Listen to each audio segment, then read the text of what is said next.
Picture this. Every spring, millions of people head to the store, spend hundreds on seeds and starts, till the same exhausted soil, water obsessively and fight weeds and pests, only for the season to end, the plants to die, and the cycle to begin all over again. One drought, one pest outbreak, or one bad week, and the harvest is gone. That's the trap of annual gardening. Non-stop effort with fragile results. Now flip the script. Imagine planting just once, maybe 9 plants in a single afternoon, and from that moment on, your yard becomes a permanent food factory. No seed catalogs, no yearly replanting, no empty beds in early spring. Year after year, these plants return on their own, stronger, deeper-rooted, and more productive, delivering fresh, organic food straight to your table while you watch. This isn't fantasy. It's the raw power of perennial crops, nature's unfair advantage. Some live 10 years, others 20, 30, even 50 plus. They push roots deep, survive brutal winters, shrug off drought, and still produce dependable harvests season after season. Plant them once, and they quietly reduce grocery bills, strengthen food security, and give you back your time. And that's what Everyday Harvest is all about. Breaking free from the endless gardening grind and building food systems that work year after year. If this kind of thinking already makes sense to you, pause for 1 second, hit subscribe. Every day here on Everyday Harvest, we break down simple, proven ways to grow more food with less effort. So if you're done with the hamster wheel, if you want a garden that works for you instead of the other way around, stay locked in. Today, I'm handing you 9 unstoppable perennial crops you can plant once and harvest for years. These aren't rare experiments or delicate ornamentals. They're tough, proven producers regular people are using to feed their families long term. And the last one? It might make you want to rip up your lawn tomorrow. Let's dive in, starting with royalty. Number 1 on our list is a plant that looks like it belongs in a dinosaur's lunchbox, and it tastes like a cross between a cucumber and a pineapple. I am talking about the Jerusalem artichoke, or as it is more accurately known, the sunchoke. Do not let the name confuse you. It has nothing to do with Jerusalem and nothing to do with the globe artichoke. This is a Native American sunflower that grows tubers underground. Here's the magic. You buy a few knobbly tubers from a farmer's market or a nursery. You dig a small trench, drop them in about 4 inches deep, and cover them up. That's it. That is the only time you will ever plant them. The following year, 1 tuber will become a cluster of 10 to 20. They grow like weeds because botanically they are a type of sunflower. They shoot up to 10 feet tall, creating a beautiful living privacy screen covered in cheerful yellow flowers in the fall. But the real treasure is underground. After the first frost kills back the tall stalks, you can dig down and find a bounty of knobby tubers. They're crisp, nutty, and incredibly versatile. You can roast them like potatoes, which turns them sweet and buttery. You can slice them raw into salads for a water chestnut-like crunch. You can even ferment them into a probiotic-rich pickle. The true power of the sunchoke, however, is its permanence. Once you plant them, you will never get rid of them. Even if you try to dig up every single tuber, you'll miss one, a tiny little nub, and the next spring, that sunflower army will be back, stronger than ever. They're the ultimate plant-and-forget crop. They require no watering, no fertilizing, no pest control. They just multiply. Harvest what you need in the late fall and winter, leave the rest in the ground, and they'll resprout. You have just created a permanent starch-producing factory that asks for nothing but gives everything. Next, let's move from the underground to the overstory. If you have any space at all, you need to look at the hardy kiwi, specifically varieties like Isai or Arctic Beauty. Forget the fuzzy brown kiwis you see in the supermarket that look like miniature dinosaur eggs. The hardy kiwi is something else entirely. It is about the size of a large grape with a smooth, edible skin. You pop them in your mouth like candy.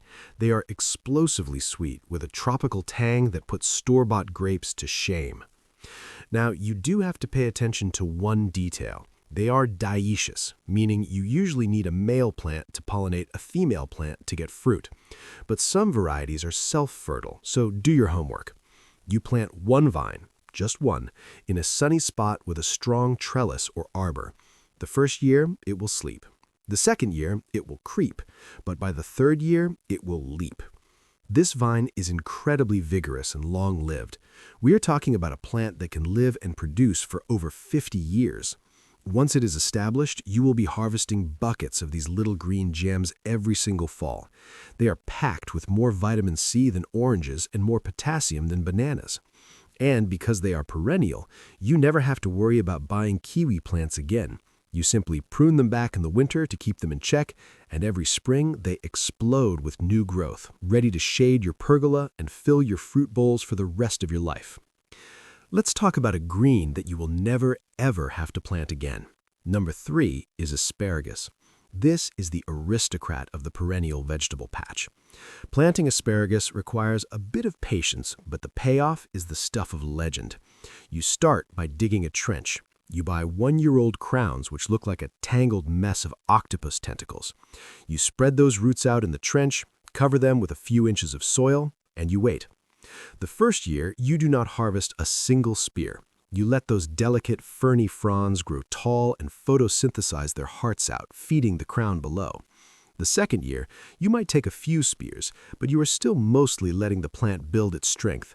But by the third year, the gates of heaven open. For about 6 to 8 weeks every spring, you will go out to your garden and find a forest of thick, tender spears pushing up through the soil. You cut them at ground level when they're about 8 inches tall, steam them, roast them, or eat them raw right there in the garden. They are a delicacy that costs a fortune in the grocery store, yet here they are, popping up like clockwork, demanding nothing but a little sunshine. An asparagus bed, properly maintained with just a yearly application of compost, will produce for 20 to 30 years. 20 years of spring harvests from one afternoon of planting. That is the kind of return on investment that Wall Street can only dream of. It is the ultimate patience crop, and it rewards that patience with a lifetime of gourmet breakfasts.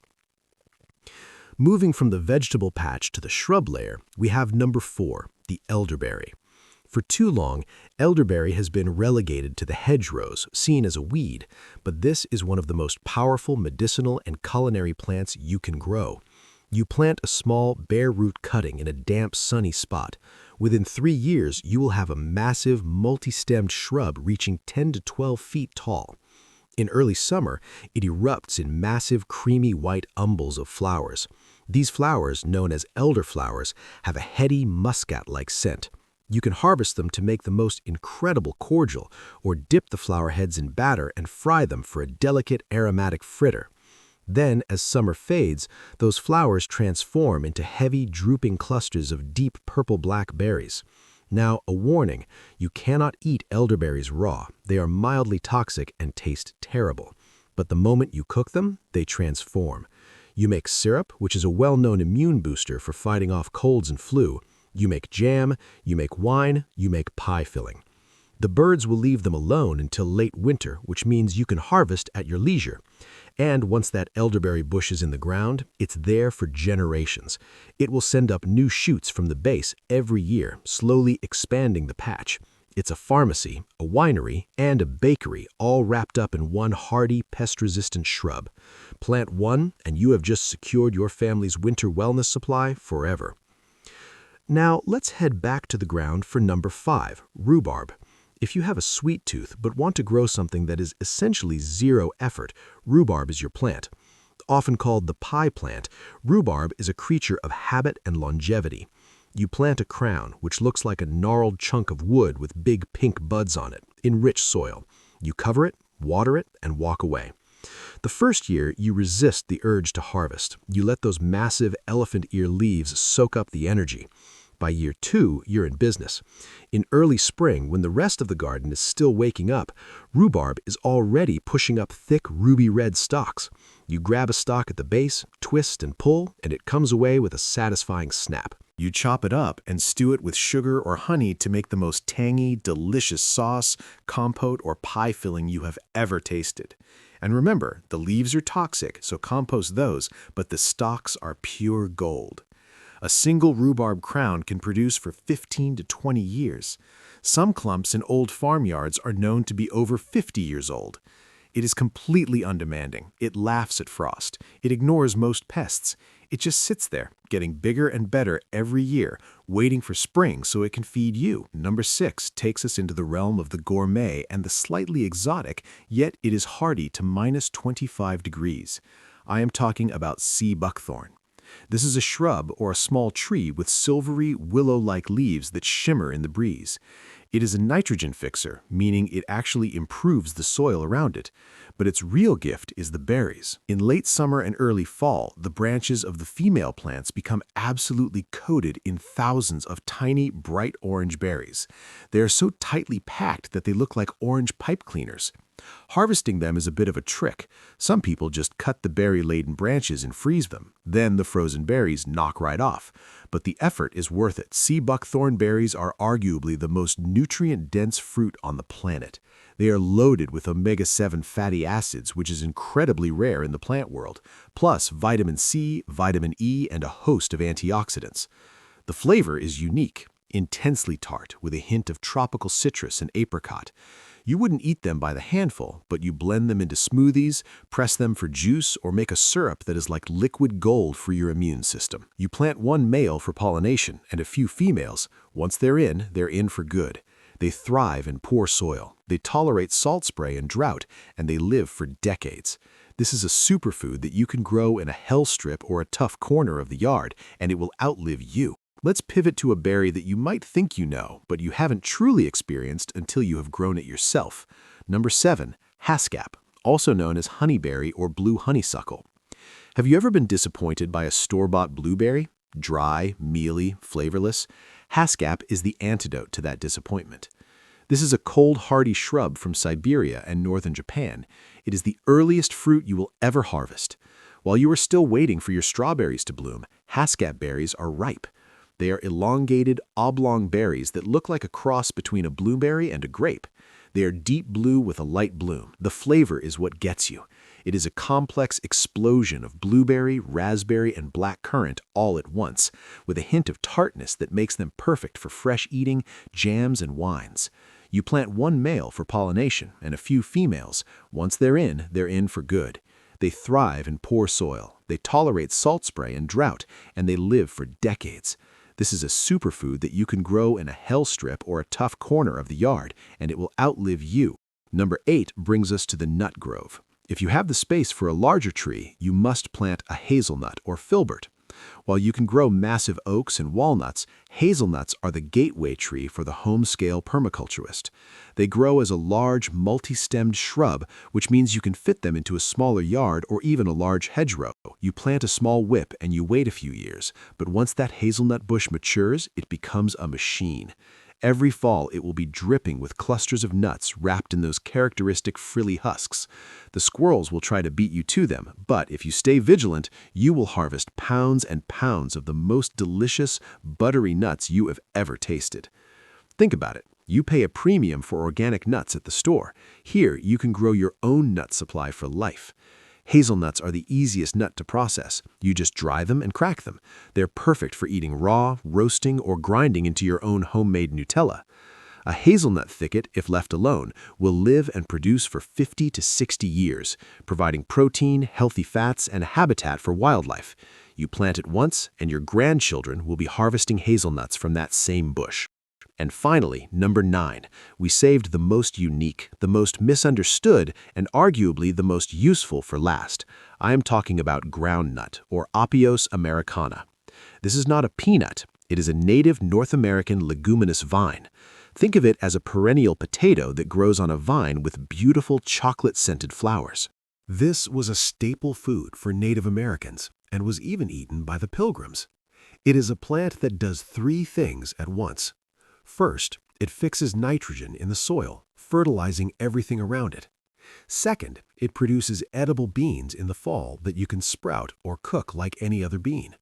But third, and most importantly, it produces chains of delicious protein-packed tubers underground. These tubers are about the size of a walnut, and they grow along the roots. You dig them up in the fall after the vine dies back. They have a nutty, potato-like flavor with a higher protein content than a regular potato. You can boil them, roast them, or fry them. And here is the kicker. You plant a few tubers one time. The vine grows, climbs up your fence or through your shrubs, and produces tubers. When you harvest, you simply dig up the ones you want, but you leave plenty of smaller ones in the ground. Those resprout the next year. You have just created a permanent, self-renewing root crop bed that also improves your soil and gives you beans. It is the holy grail of sustainable agriculture. So, there you have it. 9 crops that break the rules. 9 plants that turn the concept of gardening from a chore into a legacy. We are so used to the annual cycle of buying plants, nurturing them for a few months, and then watching them die. It's a system designed to keep us consuming, keep us working. But by integrating these perennials into your life, you are opting out of that system. You are building an ecosystem. You are creating a food supply that is resilient, that stores carbon in the soil, that builds organic matter year after year without you having to haul in bags of compost from the store. Imagine a property where the asparagus wakes you up in the spring, the Haskap bridges the gap to summer, the hardy kiwi and hazelnuts carry you through the fall, and the sunchokes and groundnuts provide storage crops for the winter. Imagine a place where your food grows in harmony, where the plants support each other, where the soil gets richer every year, and where your work decreases while your harvest increases. This is not a dream. This is botany. This is ecology. This is the future of food. You don't have to rip out your entire garden. Start small. Plant 1 sunchoke. Buy 1 asparagus crown. Tuck a hazelnut into a corner. Make that one investment this weekend. And then, for the rest of your life, every time you harvest from that plant, you will remember the day you broke the cycle. You will remember the day you stopped working for your food and finally let your food start working for you. The ground is waiting. The revolution is perennial. Now go plant something once.